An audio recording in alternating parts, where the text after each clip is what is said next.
Salam dan bahagia Ibu dan Bapak Guru. Selamat datang kembali di modul evaluasi proyek. Video kali ini akan menjelaskan prinsip evaluasi proyek. Mari kita simak videonya bersama.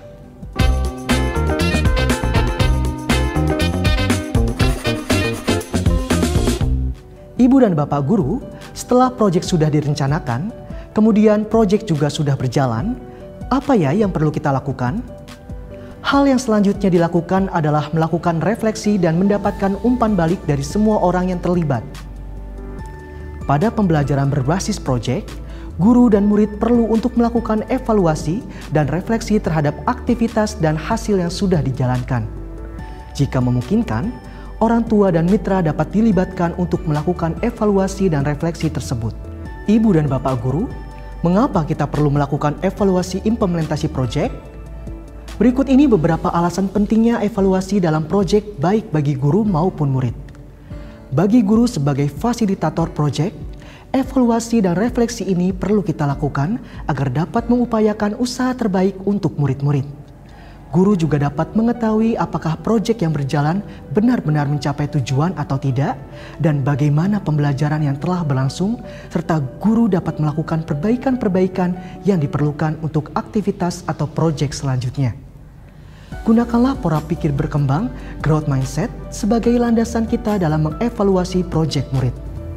Dalam pola pikir berkembang, growth mindset, berarti kita berkeyakinan bahwa kecerdasan dan bakat murid kita dapat dikembangkan seiring berjalannya waktu dengan melalui kerja keras, kesungguhan, latihan, dan ketekunan.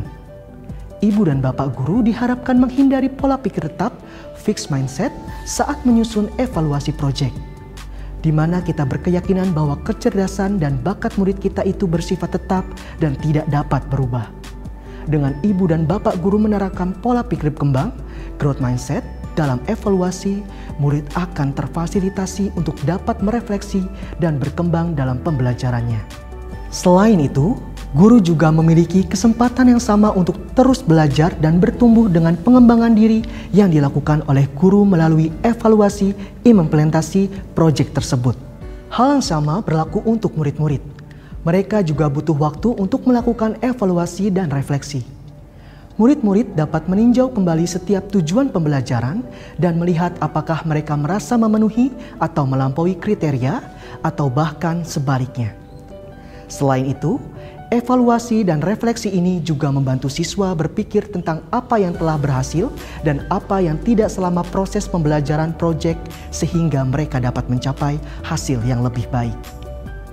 Evaluasi dan refleksi juga dapat mengajarkan murid mengenai pola pikir berkembang, growth mindset, di mana karya murid selalu dapat diperbaiki, direvisi, dan dikembangkan melalui masukan dan kritik yang diterima. Lalu, apa yang terjadi jika dalam pembelajaran berbasis proyek tidak dilakukan evaluasi dan refleksi? Mari kita dengarkan cerita dari Ibu Ana berikut ini. Halo, saya Ibu Ana, guru fisika di SMP Sukacita. Saya di sini akan membagikan pengalaman saya tentang pentingnya evaluasi dalam proyek. Tahun lalu saya menerapkan pembelajaran berbasis proyek kepada murid-murid saya, tetapi saya kurang cermat sehingga saya tidak melakukan evaluasi, baik selama proyek berlangsung maupun saat proyek berakhir.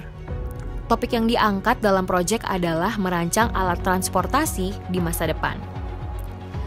Tujuan dari proyek ini adalah mempelajari cara merancang alat transportasi yang hemat energi dan ramah lingkungan. Tetapi salah satu murid saya mendapatkan pembelajaran yang lebih kuat dalam pembuatan proyek tersebut. Setelah menyelesaikan proyek, murid saya ini memposting rancangan alat transportasi di masa depan yang telah dia desain secara publik ke YouTube dan mendapat komentar kritikan langsung dari seseorang yang bekerja pada perusahaan alat transportasi. Komentar kritikan tersebut sangat berdampak pada murid saya dan membuatnya sadar akan apa yang perlu ditingkatkan dari karyanya serta dampak karyanya terhadap orang lain. Jika saya dan murid saya melakukan refleksi terlebih dahulu, mungkin hasil proyeknya dapat ditindaklanjuti dan murid saya dapat belajar dari proses belajarnya. Sehingga ketika ada proyek lanjutan atau ada proyek berikutnya, maka dia sudah tahu apa yang harus diperbaiki. Kejadian ini membuat saya sadar bahwa betapa pentingnya bagi guru sebagai fasilitator proyek untuk melakukan evaluasi selama proses pembelajaran dan di akhir proyek. Jika kita benar-benar menginginkan murid kita memaknai proses pembelajaran. Dalam evaluasi implementasi proyek, Ibu dan Bapak guru perlu memperhatikan 5 prinsip sebagai berikut. Prinsip yang pertama adalah bersifat menyeluruh. Evaluasi implementasi proyek bukan hanya terhadap pembelajaran murid saja, tetapi juga terhadap guru, satuan pendidikan, dan warga satuan pendidikan lain dalam menjalankan proyek. Untuk menerapkan prinsip pertama ini, Ibu Ana dapat merancang evaluasi pada guru sebagai fasilitator proyek dan para murid. Untuk murid, evaluasi implementasi dapat dilakukan dengan mengukur bagaimana dan seberapa jauh murid mengalami pembelajaran dan perkembangan individu murid selama proyek berjalan. Misalnya dengan menggunakan instrumen penilaian rubrik, kemudian dibuat rencana pembelajaran lanjutannya. Sedangkan untuk guru, evaluasi implementasi proyek dapat mengukur kemampuan guru dalam merancang aktivitas pembelajaran berbasis proyek. Evaluasi juga dapat menilai keterlibatan warga satuan pendidikan lain atau bahkan orang tua murid sebagai sumber pembelajaran, sehingga keterkaitannya dengan tema proyek juga dapat lebih ditingkatkan dan dimaksimalkan. Prinsip yang kedua adalah fokus kepada proses. Evaluasi implementasi proyek bukan fokus kepada hasil akhir saja, tetapi perkembangan dan pertumbuhan murid, pendidik, dan satuan pendidikan yang menjadi tolak ukur dari evaluasi. Misalnya, Ibu Ana dapat melakukan penilaian, asesmen dari awal, diagnostik, formatif, dan sumatif. Sehingga bukan hanya hasil akhir yang terlihat, tetapi prosesnya. Ketiga, tidak ada bentuk evaluasi yang mutlak dan seragam. Masing-masing guru, murid, dan satuan pendidikan mungkin memiliki perbedaan dalam mempersiapkan maupun mengikuti pembelajaran berbasis proyek. Maka dari itu, evaluasi implementasi proyek seyogyanya dikembangkan dengan menyesuaikan konteks dan kemampuan tiap guru, murid, dan satuan pendidikan. Yang keempat adalah gunakan berbagai jenis bentuk asesmen yang dilakukan tersebar selama proyek dijalankan.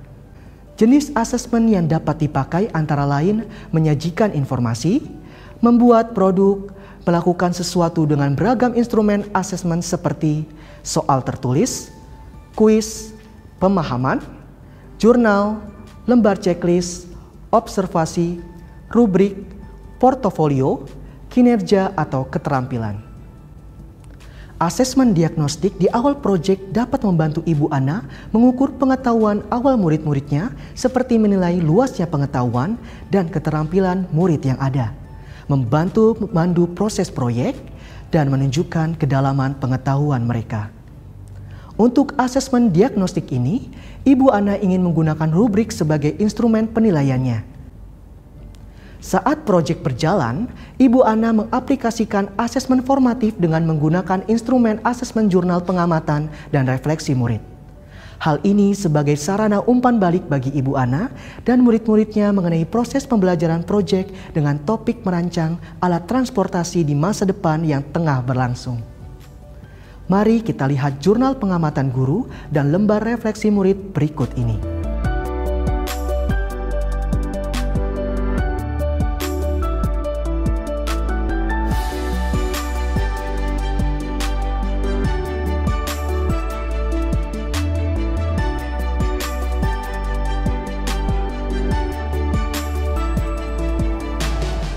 Sedangkan evaluasi di akhir proyek, Ibu Ana menggunakan pembuatan produk berupa prototipe alat transportasi di masa depan sebagai strategi asesmen sumatif yang dipakai. Tentunya dengan dilengkapi rubrik penilaian produk prototipe tersebut.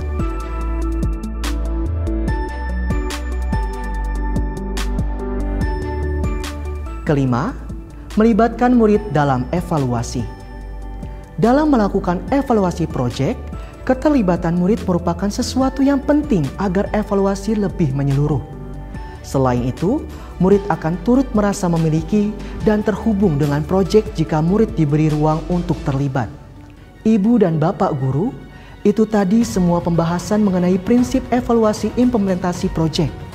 Dari diskusi kita kali ini, pasti Ibu dan Bapak Guru ingin mempelajari lebih lanjut metode dan penerapan contoh implementasi evaluasi proyek yang lebih komprehensif.